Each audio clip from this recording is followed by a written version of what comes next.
Imagine being a child with a voice that's eager to be heard, yet you're feeling silenced because you have a stutter. For approximately 5% of all children worldwide, this is a daily reality. Now, many do outgrow it, but about 1% of all children continue to face the challenge of living with a stutter, even in adulthood.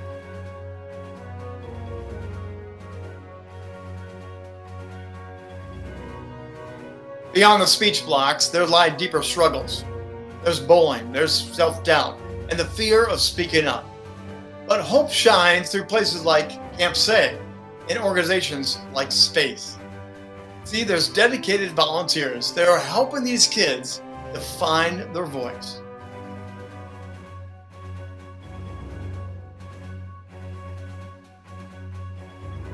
Join us as we spotlight the transformational power of compassion and community. Featuring actress Lauren McDowell, a passionate volunteer that's making a difference in the stuttering community. This special delves into the journeys of young individuals overcoming adversity, embracing their uniqueness, and speaking with newfound confidence.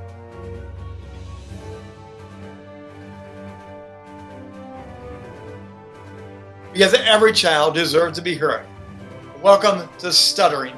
Volunteers helping kids discover their voice and confidence. Welcome once again to National Stutter Awareness Month. I'm the Trigger, Rich Bontrager, and yes, I stutter. You hear me all the time doing interview shows, talk shows, and keynote speaking. But I've lived with a lifelong stutter. I know the struggle, what stuttering can do to you emotionally, mentally. Oh, it's exhausting to try to get words out that just don't want to come out of you. But there's hope. There's hope because we don't need to hide, be embarrassed, be shy about it. But did you realize 80 million people in the world stutter? That's 1 out of 100 people stutter.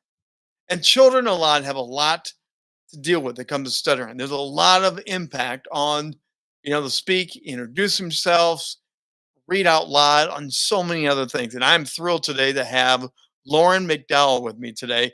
Lauren is someone that is not a stutter, but has fallen in love with the stutter community and actually works with children, youth, to help them overcome their stutter. So we're going to take a few minutes, talk to Lauren, and see what all this is about. Welcome, Lauren. Great to Hi. have you with us. Yeah, great to be here. Thanks for taking the time. You're an actor, you're a voice actor, you're an on camera actor. There's a lot of actors that stutter. Did you know that when you first got into this space? So I didn't know about how many actors there are that stutter until I became involved in the community.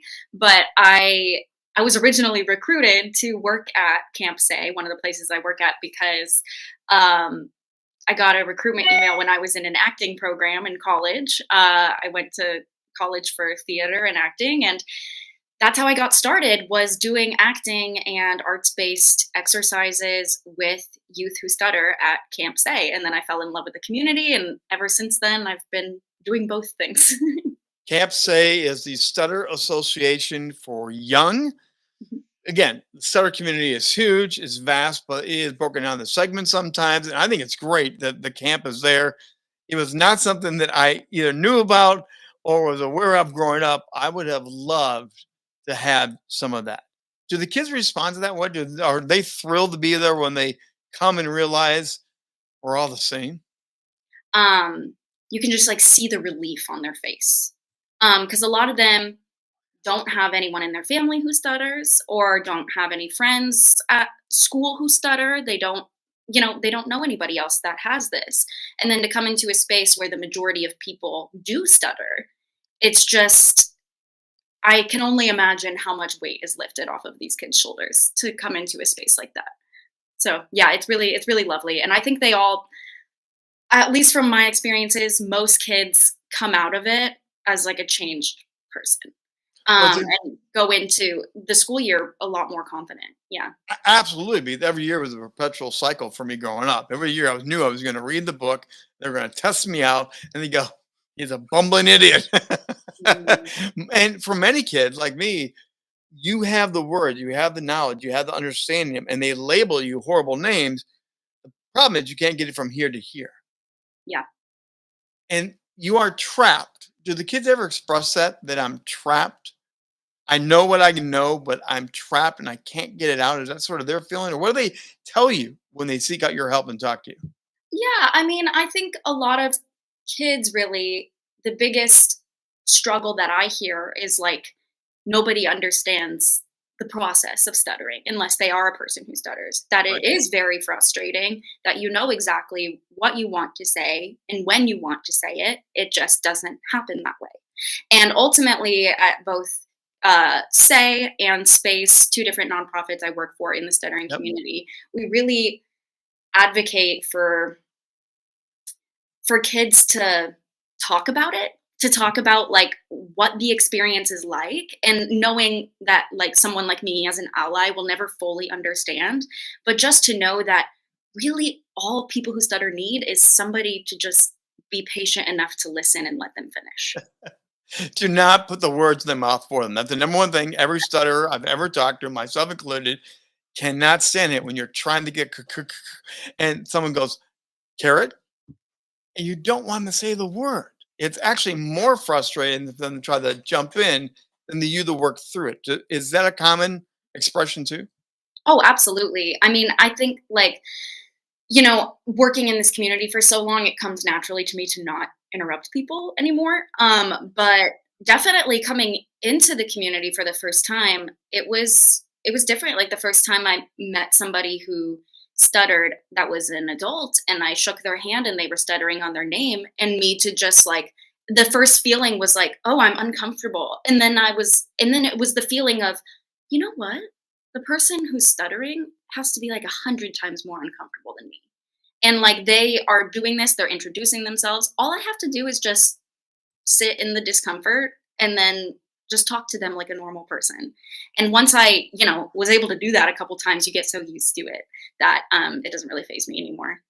So let's talk about that awkward a little bit because of that awkward nature that people who interface with those that stutter often get.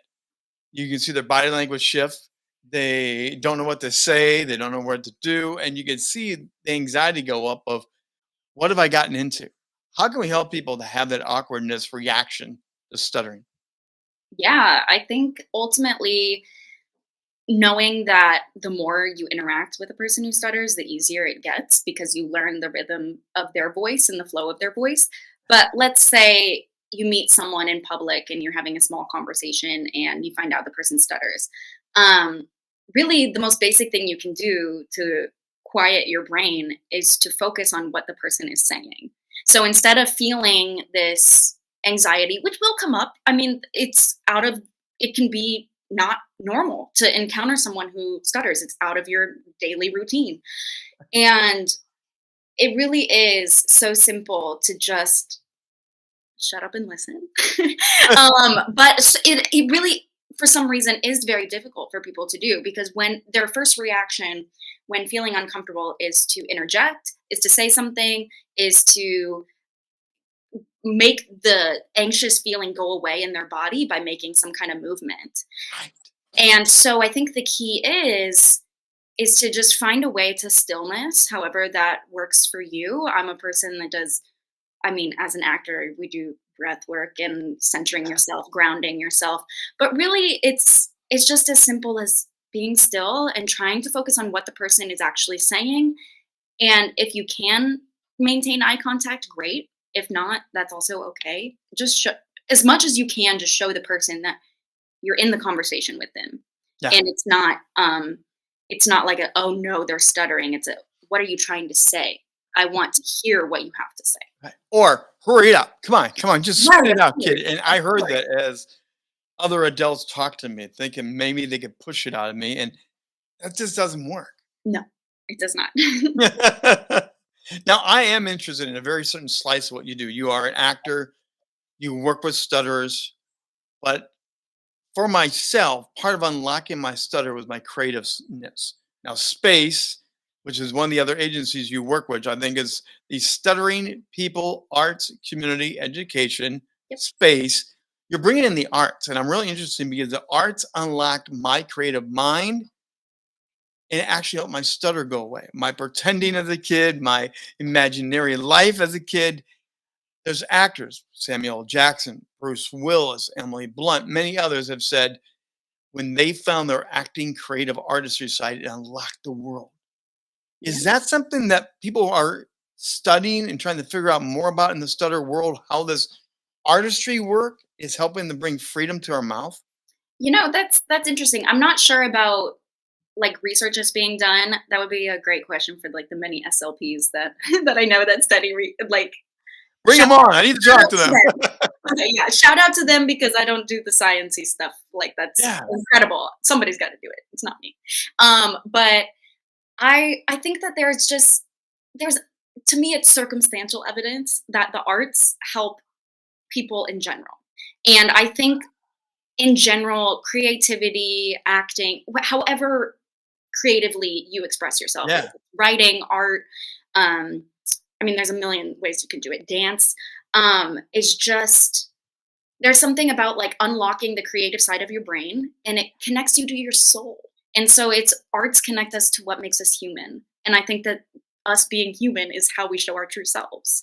And so I don't even know if it's necessarily that the arts help a stutter as much as it's just the arts help people to understand themselves Yeah. and to express themselves in a way. And so I think it's as much about exploring creatively as it is about building confidence and about like I'm a person that thrives like in a group of people like riffing ideas off of each other, like just I'm an ensemble type person. I think that's Yeah. why I love acting is like being around people and hearing everything everybody has to say. And I think that that's something people who stutter often miss out on because a lot of people don't know how to deal with someone who stutters or how to have them in a room where they riff ideas because it doesn't come as speedily. And yeah, so I think like the arts have really, at least from what I've seen, the youth I've worked with, it's helped them unlock parts of themselves that they didn't even really know existed. And whether that be trying out for the play at school or realizing like, hey, I can do this job interview that's coming up for my first job. Hmm. Um, and I know I can do it because I did these exercises and like I've explored myself and then I've built up confidence and I know I have a support system behind me. And ultimately that's really the secret sauce of what we do is just to like have people have fun in a room together, whether it's a Zoom room or in person, like having fun, creating art creates confidence in people. Well, it's something I'm very interested. I'm trying to explore this, mine this. Um, I'm not an official researcher, but I'm really fascinated with the correlation. There's been so many great singers. Mhm. Ed Sheeran has a golden voice, but he stutters horribly at times. But you break it free by stepping into the artistry. So I'm really interested in what that is and why that path lets us fall into it. Like you said, that authentic self of I can finally be free. Yeah. And what's what got you into why stuttering of all places as an actor and everything else? What made you go, I want to hang out with these people? People usually run from us. Well, I would say after my first year at Camp Say, I don't even know necessarily what it was that um it was like I found a community that was almost like missing in my life. And I was involved a lot in college. I met lots of great people. But it was when I went to Camp Say when I was in college that I was like, oh, this this is real community. Like these people really care about each other. Mhm. And it's really rare to be in an environment where everybody is super supportive. And you know that like no matter what, no, but there's something to be said about like going up in front of a group of people and knowing that nobody is going to make fun of you. And even as much as like I'm not a person who stutters, but going up in front of kids who stutter, adults who stutter, and just like everybody else that's like in a room and knowing like these people have my back. And I may be an ally, but to them, that doesn't matter because I'm a part of the community. because they respect me as a person and somebody who cares about them. And to me, it's just, I fell in love with the community of it, and I keep coming back.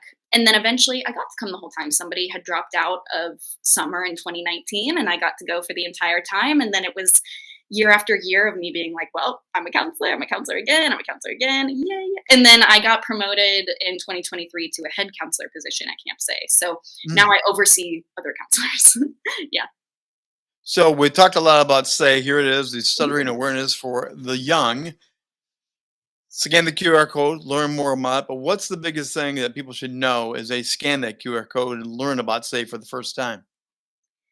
Wow. I think the special thing about Say is that we really champion that every voice matters and every voice deserves to be heard.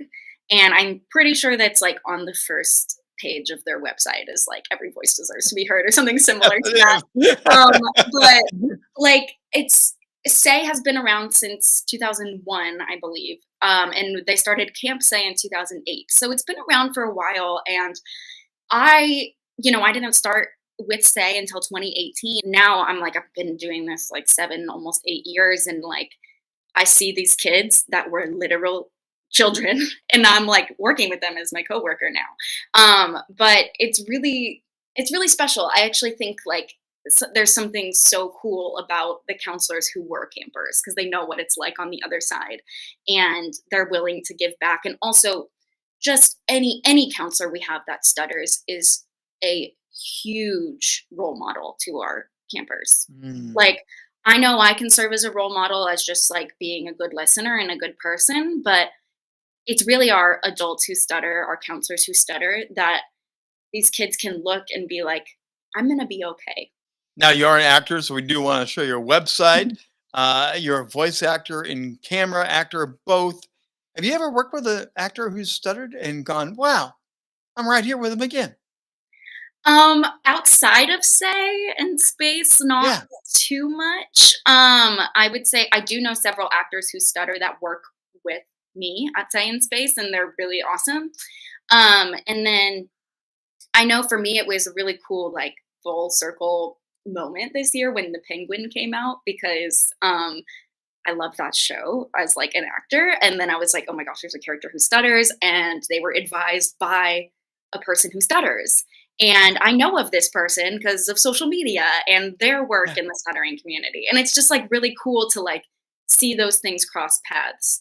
But I will say that's mostly in the on-camera sector of things. I know there's a lot of work that needs to be done in the voice acting community in terms of verbal diversity and making sure that stuttering voices are heard.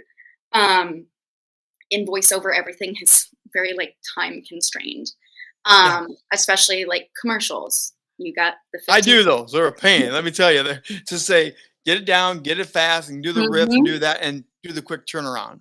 Because some days you can't do the quick turnaround. You can't. Exactly. And I know it's difficult for me. So I can only imagine also having a stutter on top of that, trying to fit into like a 15-second window. That's beautiful. Lauren McDowell, remember the name, check out her website.